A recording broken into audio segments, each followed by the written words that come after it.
We have already survived our first week of March. Our first week of March. Pretty much. I still First thought it work was week. February a few days ago. You know, I just acted like as if February was so long ago, like pissed off about something. And I'm like, well, it was literally just February. Yeah. And the shortest month of the year kind of felt like it went very slowly. Yeah, it went slow, really slow. Mm-hmm. Ugh. But hey, we're in March. I'm tired, you guys. I'm exhausted. Who just needs to like take an adult nap? How long has it been since you've like let yourself take an adult nap? Maybe after this we should do that. That'll be our next plan. I would feel so guilty. I would I have anxiety just thinking about stopping. Your and hands like are so cold. Yeah, one of them is. I think it was because I was carrying that ice water. Ugh. Dear. Oh dear. I don't feel guilty when I take a nap, but I feel more tired when I wake up, so it's pointless. Oh yeah, it is pointless. Counterproductive. Takes your mojo. Takes your mojo right away from you. Any that you might have had. Yeah. No, instead we're gonna work out. We are. We have been working out almost every night. I think we took one night off this week. There's been a couple nights that we haven't felt super great, but we have been consistent as fuck. For like 2 weeks now. And I keep saying like I'm waiting to feel like I want to do it. And I think I'm getting there because last night I was the one that was like, let's just do it now. Let's go do our workout now. Mm-hmm. And like typically that wouldn't be me. Yeah. It's starting to become part of our routine. And once that happens, then you don't even, it's not a matter of do I want to, it's just I've got to. It's part of my day. I think I finally realized like when I'm done working for the day and I'm home, I need some like transition period of getting out of my work mode. And this is probably normal for lots of people who exercise, right? This is not a new thing, but like I need that transition, and scrolling right now on my phone is not helping. Mm-hmm. So like I also want to feel and physically be stronger, mentally and physically be stronger. And if I got to, like I said before, if I got to swing on somebody, I want to know, like, if I have to protect myself, if I have to defend myself, but also I want to prepare my body to be at its best, like physical shape for top surgery. Yep. Like I want to already be there. I don't want to be getting the surgery and then starting from ground zero. Right. Yep.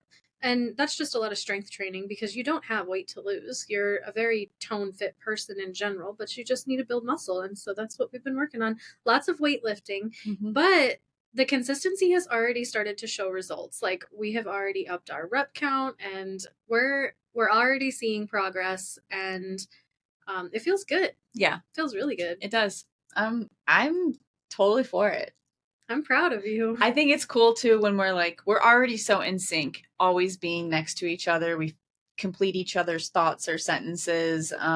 We make the same sounds at the exact same moment, the same type of sigh or whatever. Mm-hmm. And when we're working out and we get in a rhythm and we get in sync, like it reflects. I love it, and I feel like a stallion, like in a like in a I don't know, some prairie, and we're just like galloping together. In sync. Yeah, I love it. We stay in sync really well. I think you follow my lead, but now that we've done it enough times, you know what I'm doing next just from the stance that I'm getting in. So all I have to do is change positions and you're like, got it. Yeah. Took a couple times, but now that we've done it, and now come next week, I'm going to switch it all up on you, but that's all right. I'm ready for it. We've got the basics down. I'm the type of person, and maybe you're like this too, I'm the type of person that needs somebody working out with me, in front of me, and I just need to jump in and follow until I can start to feel confident and enjoy myself. Because for me, stepping inside of a gym feels very intimidating. I don't know what the hell I'm doing. I'm looking around. I'm feeling like other people are looking at me and knowing that I don't belong in there. And so having you kind of be my lead, my trainer type of thing. I've always felt the same way about gyms, though. I've never been a huge gym rat. I'm more comfortable in the comfort of my own home and environment and my own equipment and all of the things. So I think we've got a good setup. We've got a good routine and good results so far, and we'll keep going. Yeah. We were just talking a minute ago about how we wish we had a bigger setup for our podcast. Yeah. And we don't still, but we're still able to tune in. So baby steps. One step at a time out here. But this week was huge for you. This week was There was a huge for lot of me. celebrating. This week was huge. If you didn't see Ember's TikTok video or maybe Instagram, I don't know if you shared it I on did not. Instagram. I don't think I shared it on Instagram. But Ember started a new career, not just Hmm. a job, like a career. Yeah, my first really full blown career, which I don't know. I talk about in the video a lot more in depth, but I think it's like humbling for me because I didn't do the work to get to where I am right now earlier in life, and I think sometimes it's just surprising that I'm able to be where I'm at right now without a college degree or the history of having, jobs throughout my adult life. So, Did you ever think, because I'm big on goals. Like mhm. I love to sit down and talk about what is your 5-year goal? I What's feel your like this just 10-year became an goal? interview. We did. It's totally an interview. Um, if you look back, even 3 years, now I know a lot of things have happened in our life and we're both in shock still. We're like, how did we do this? How did Yeah. we get here? But, when thinking of your 5-year plan, or even if you just were thinking of some goals, and I'm sure independence has been on your list, but did you see yourself like you leaped? Like you didn't just like hop and skip. Like Mm, you took a huge leap and you landed it somewhere amazing. I think a lot of it is luck. I'm going to be honest. I think I got really lucky. I got lucky with the knowing the right people at the right time. And I guess part of it was being proactive. I mean, okay, so the job that I got, I'm a graphic designer for a company that has been around for like 30 years, a very well established company. And when I say I got lucky, I think I got lucky in the sense of like everything about the job so far just feels so perfect. Like Mm-hmm. the schedule, the people, the location, the hour, like just every single little detail of it.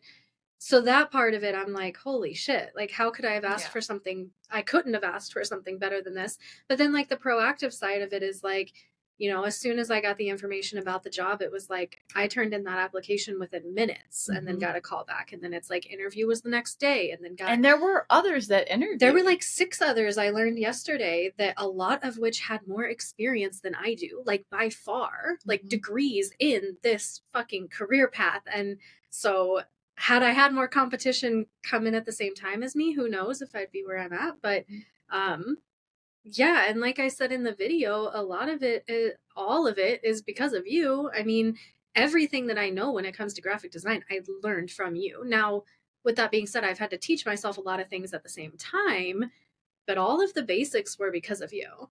Yes, maybe getting the foot in the door, but you put in the work. You put in, like, don't discredit yourself. I know Yeah. you like to give me credit for it. And if you don't know me and my personality, I love meeting people, building relationships, You're really and good at networking. networking. I absolutely love networking. Mm-hmm. And I've met a lot of people in my field. And so, Mm-hmm. and being a designer, so like I have had other people in my life where they are just as creative. I always say, like, you cannot teach creativity. Like you either have it or you don't. Mm-hmm. You can establish it over time with discipline and practice and all of that, but like you either have it or you don't. Right. You can teach production, you can teach tools, you can teach Software and all of programs and that. all the things. Yeah. Um, so I've had other people in my life and I've tried to like push things on certain people and it doesn't always stick because I think you have to have a certain level of ambition and Mm-hmm. drive and motivation and um you've done great things even while you were a stay-at-home mom. Like I don't know that much about Lavelle and the whole Mm-hmm. um My MLM days. yeah, like those are still big. You drove something, right? Mm-hmm. And um had momentum behind it and you had that momentum with this and you went after it and I think you're starting to get more comfortable just openly talking and networking with people. And the thing about being in a small town with still big companies around, Mm-hmm. we're in a prime location. We have Milwaukee, we have Chicago, not that far. We have Appleton, Madison, Sheboygan. We have locations that are, there's big companies. Mm-hmm. And I just think in still a small like simple kind of living style out here in Wisconsin, it is a lot about networking. It's a lot about who you know, and one person you know leads you to the next person, leads you to the next person, and it is like a little bit of a stepping stone, but like a good word goes a long way Yeah. here in Wisconsin. Yeah. It really does. And over time, everybody just kind of knows everybody. And I learned that very quickly. Yep. But it's so far, I feel like I have built a good reputation for myself, and the connections that I have made through you or through, others or whatever it may be have all been, I've made a lot of really good friends and met some really cool people out here, very talented people, very successful people. And I think more than anything, it just makes you want to catch up. Like, that's how I feel, is like, I just want to catch up and like be one of those people too, not be like the new girl that's, You want a seat at the table. I do. You want a seat at the table, and I think I finally got one. I think they pulled a chair out for I think you, they and did. they said welcome. Yeah. And I felt welcome meeting them. Oh, they love you. I kind of like jumped in on the whole like meet and greet. Kirby came to my interview with me. I did. Well, it was kind of informal though. It wasn't like totally it was informal. not like a sit down like in the office. It was like at a pub and grill. A meet and greet was a better way to at explain a pub. it. It was an interview technically, but and it was a meet and greet. Yeah, but like we quickly realized we had a lot of mutuals in the field, and so yeah, it was good. Yeah. Yep. So tomorrow we're gonna go decorate my desk. Yeah, we're setting you up. We're setting up shop. Yeah. And so you had your first week, and next week is your official. Yeah. So this last week was all just kind of like training. I was shadowing the person that I'm taking over for, learning a lot of the basics of how the company is run. And I won't pretend like it wasn't overwhelming. There were parts of it that were intimidating, very fast paced, lots of information thrown at you at once. I think I'm lucky that I've learned how to multitask for my entire life. I've been really good at organization and multitasking and managing more than one thing at a time. So I think I'll be fine in the long run after I learn the basics of all of it. But yeah, come Tuesday, it's all me, and yeah, I'm just gonna roll with the punches. You're gonna do great. Everything I've ever watched you do, you like danced circles around it. Like you're just so flawless. You have a way of doing things. You do. That's sweet. You're great. You're great at everything you do, and I know you're gonna love this opportunity, and it's gonna be great for you and for our family and all of the things. Yeah. I think more than anything else, when you were talking about kind of like the drive and ambition behind it, there is, I think specifically for stay-at-home moms, and maybe not all of them feel this way, but I think a lot of them do. It's frustrating not being able to be independent, and that's something that has bothered me since the day I became a mother, knowing that like you kind of lose that ability, if not forever, for a long time.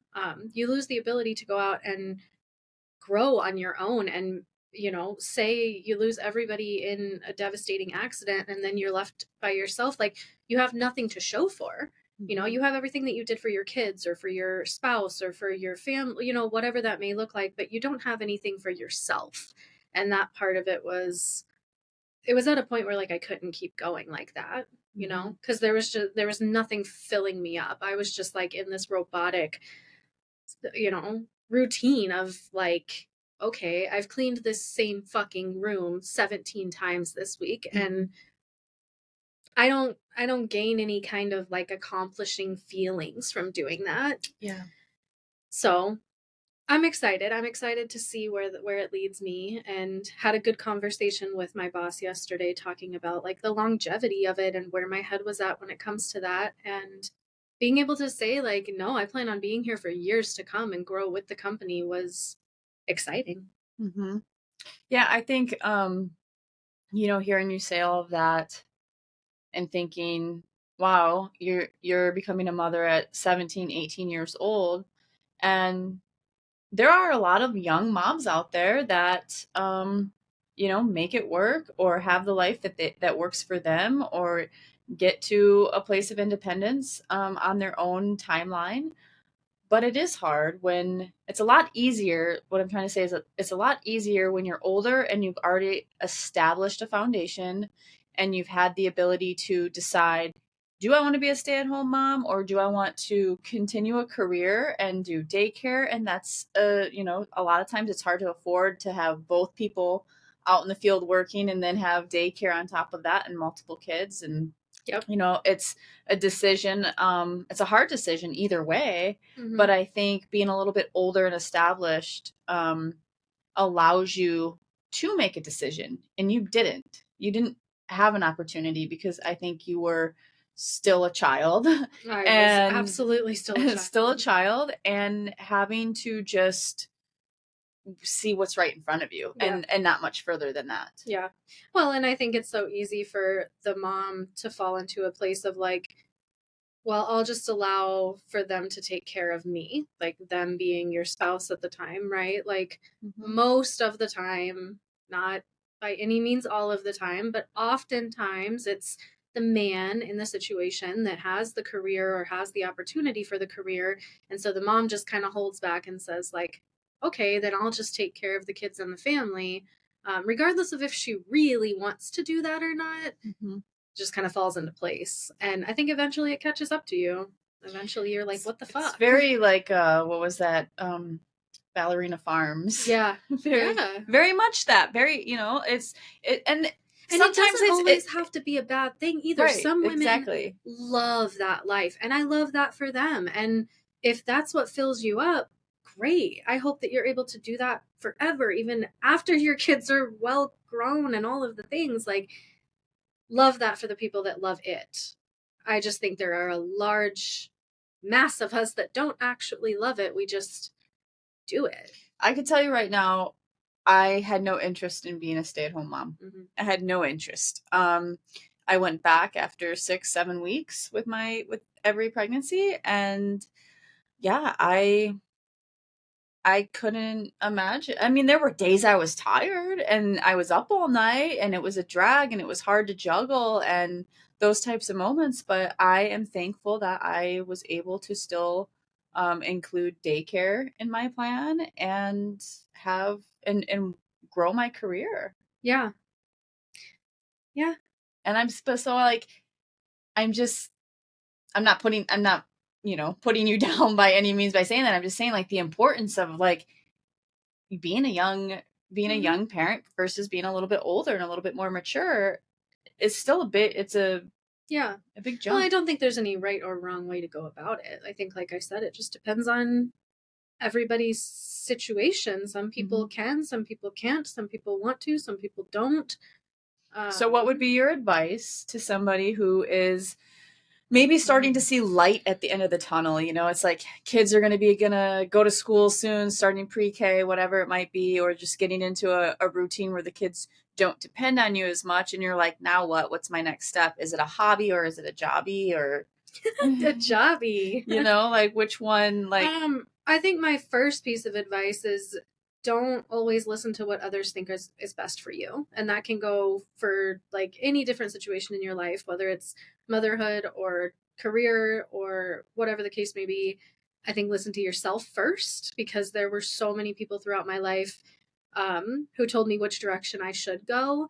And when you listen to other people's direction and you just follow it blindly, you're never going to actually figure out what makes you happy. Mhm. And I think that's a lot of the mistake that I made growing up was that I didn't think for myself. I just let everybody else think for me. And even rolling into today, there were moments where you said maybe I should go back to school and I considered that part of it. And then there were people who said, well, you should stick with this or go for that. And it's great having different advice come your way. It's great having different opinions or stories and weighing out your options. Mhm. But had I listened to A, B, or C before I just kind of said like, I'm gonna figure this out for me, Mhm. I wouldn't be sitting here like super excited about what's happening for me right now. And I mean, I went and even toured the college and like thought to myself, this could be a really exciting move for me. And then, you know, I don't know. I think just like listening to your gut above anybody else's opinions Mhm. um is Mhm. key to And your own I think just success. being able to have open conversations with people, and whether sharing thoughts and ideas and brainstorming and Mhm. um, kind of visualizing the idea and taking the tours and meeting the people, then it Mhm. allows you to kind of pick and choose on your own terms. Yeah. You know, you weren't like, oh my God, I don't know what to do. I'm going to bartend next week, or I'm going to start Uber, you know? Mm-hmm. Yeah. Just, I don't know, believing in yourself and pushing yourself outside of your comfort zone. That's the biggest part of it, is like, it's so easy to be like, I don't know how to do that, so I'm not going to. When it's like, you could look at it from a different angle of like, I don't know how to do that, but I want to learn how, because maybe I'm really good at it, or maybe I'll enjoy it more than I ever realized. And forcing yourself out of your comfort zone and saying like, I don't know everything, you know, that is like step one in learning something new. Admit you know nothing, right? And I will say, for a lot of my career jumps and different things that I was able to do and take on, most of the time I was bullshitting a little bit too. Like, I didn't know 100%. When I first got a design job in the advertising industry, they asked if I was a video editor. I wasn't, but I became one. You learn real quick when you don't have a choice. Technically professional, because they were paying me to be one. So I just, there were some tears and, blood, sweat, and tears and all of that. And there were moments that were hard. And I was like, why did I do this? Well, now I know why I did it, because it kept me growing and it kept me wanting more.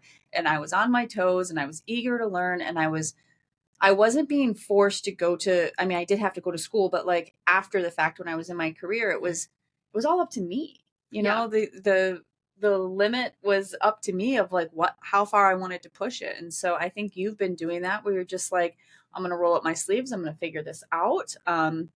Luckily, between, AI and Google and all of the things that you can search and find out online, it's easy to quickly learn something if you're stuck. And you can phone a friend. Oh my God. I'm your friend. I just think like, you're like hands-on, and you figure it out, and you work well under pressure, and you stay organized and composed and confident and relaxed all at the same time. And that's a great quality to have. You're checking all the boxes. This is a great interview. I think I want to hire you. Would you want to work with me? Yes, I would. Yeah, somebody commented on my TikTok recently, and I liked the way that they worded it, and I'm trying to remember exactly what it said, but basically what she was saying was that, like, we as humans in any and all situations grow and learn the most outside of our comfort zones. And like, it's true. Anybody can be really, really good at one thing and keep doing that one thing and be the best at it. But how are you going to expand your knowledge if you don't step outside of that one thing and explore new things? Yeah. So, yeah, just don't be scared. Don't be scared to reach for the stars. Yeah, I'm super excited. I'm just cheering you on from the sidelines, and then trying to get in and be next to you and be cool still. Whatever. I don't roll up my sleeves in design anymore. So like, I get a lot of enjoyment just like working next to you, and every now and then jumping in and giving my my opinion or whatnot. Yeah, it's fun. Now I just need to learn how to be better at networking. I watch Kirby network all the time, and I think to myself, I'm gonna do that one day. I'm gonna be really good I just at it don't like think that one day. I don't think you've been exposed to enough people and situations, but that's about to change for you in your new position. So I think the more times you do it, the more comfortable it gets. And well, and you're gonna it's get there. Funny too to think that I was a shy kid. I didn't talk to anybody. I was the shyest person I knew. Yeah, here I am, like, let me learn how to network. Here you are hosting a podcast. Yeah, who the fuck am I? Right? Who would have thought? So, the last piece that we were going to share with you, exciting news, is that we're taking our very first family spring break trip. We were on the fence about whether or not we were going to do it, and should we save, and should we do this. And honestly, I feel like what lit a fire under my ass was the world, the world around us, and me just feeling fed up with losing so many things right now, with the way the world is. I don't know how else to say it without going into a political deep dive. But I was like, you know what? I'm tired of always paying my fucking bills. Now, I can't sleep if I'm not like scheduled to pay my bill. Like I get a lot of enjoyment on You're very financially responsible. yeah, I get a lot of enjoyment by having all my bills paid. But I was like, you know what? I'm not going to worry. I'm not going to worry about paying everything off or giving, like I want so badly to cancel our Amazon Prime account and it's up in September, so I'm like, we'll let that go, but we have to pay off our Amazon Prime credit card from Christmas. And it was like, do I pay the credit card or do I go on a spring break trip? The thing about it is, we could die 2 weeks after spring break and that Amazon credit card's still going to be there, but at least we made those memories first. Exactly. And honestly, I need it. I need a vacation. We both The kids do. need a vacation. We all need a vacation. Yeah. And we want to be able to see the younger kids. So we got well, it's our youngest's birthday too. Trace is turning 5. 5, so we're throwing a Sonic the Hedgehog party. Yep. We got a really cool Airbnb in Colorado. Mm-hmm. And we're packing a shitload of kids in the car with us. It's not just, it just keeps expanding. And we were like, you guys, we're gonna have to. You got a 15 passenger. We're gonna have to rent something soon here, because my 15-year-old is taking his girlfriend, and my almost 15-year-old now wants to bring one of his. Wants to bring friends. a friend, and there's just a lot. There's like 8 of us in the car now, right? Yes. So 8 of us in the car ride, 15 hours. We're pulling a straight shot.